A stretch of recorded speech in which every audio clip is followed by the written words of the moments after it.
Olo amizay sihatra ny fandrarana ataon'ny vehivavy izay dia fantatra fa nahazo andraikitra eo amin'ny faritra Afrika Australia eo anivon'ny fikambanan'ny vehivavy mpitantana orinasa maneran-tany izay ny filohan'ny fivondronan'ny vehivavy mpandrara eto Madagasikara na ny GFM izany. Claudia Rasolo Sansi mamirasoanay vo atrany.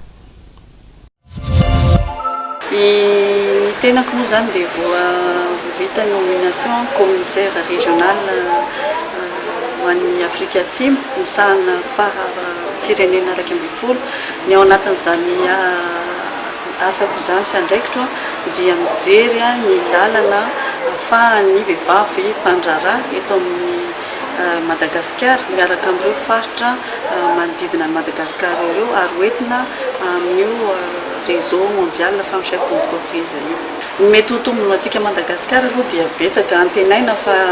io fiaraha miasa miaraka amin'ny femme chef d'entreprise mondiale io izay misahana 20 firenena ary 500 000 entreprise tantany vehivavy dia hitondra antsika lalam-barotra eran-tany fa ny manamafy ny fifandraisana aty amin'ny faritra Afrika Atsimo zany no andraikitra voalohany amin'ireo firenena 20.